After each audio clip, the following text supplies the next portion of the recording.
जबले तोला देखे दिल मोर तोर मया मंखो गेरे। सांझ के बेला मन गली के मोड़ मन पहली दफा तोला देखे ओ चंदा।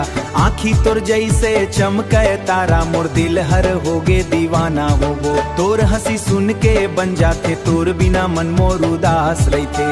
रोज रोज बस तोर सपना देखाओ रात भर तोर बात सोचत रहा। बीजे रे तोर बात सुन के मन मोर हंसते थे धीरे धीरे। बीजे रे तय जब मुस्कुरात दिल मोर धड़कना भूल जाते। तोर संग जिंदगी चलना ला चाहो तोर हाथी में संग रहना चाहो। भगवान ले बस यही मांगे हाँ तोर संग जन्म जन्म जीना चाहो। चंदा रे मोर सपना तय चाहो। बीजे रे मोर सासवा तय चाहो। तोर मोर माया कभू नहीं टूटे ये रिश्ता भगवान के देन हो। चंदा रे तोर सुना लागे संसार। बीजे रे तय चाहो मोर पहली प्यार। बरसात के बूंद जैसे साफ होते हैं मोर दिल के सबसे खास होते हैं। चंदा तोर नाव सुनते मुस्काना थे तोर संग हर दुख घलो दूर भागते। जब तय रूठ जाथस मोर ले मन मोर रोए चुपके चुपके।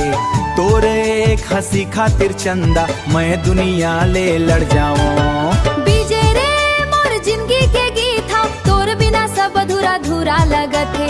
रात मन चंदा ला देख के सोचा कब तक तय मोला ऐसने चाहबे। तोर संग सपना सजाना है छोटकुन दुनिया बसाना है। साथ मन बूढ़ा हो जाबो एक दिन फिर घलो माया नहीं कम होना है। चंदा रे तय चाहो मोर धड़कन। बीजे रे तय चाहो मोर धड़कन। बीजे रे तय चाहो मोर जीवन सातों जन्म संग रहिबो। जब नहीं छोड़बो एक दूजे के हाथ। बीजे रे तय चाहो मोर भई के हाथ। मंदिर मन जाके दुआए मांगे हाँ हर जन मन चंदा तोरे संग रहा। तोर माथा मन खुशियों के रंग भरो तोर हर आंसू ला अपन बना लाओ। बीजे रे आंसू ला अपन बना लहा तोर मोर माया सबसे प्यारा लगा।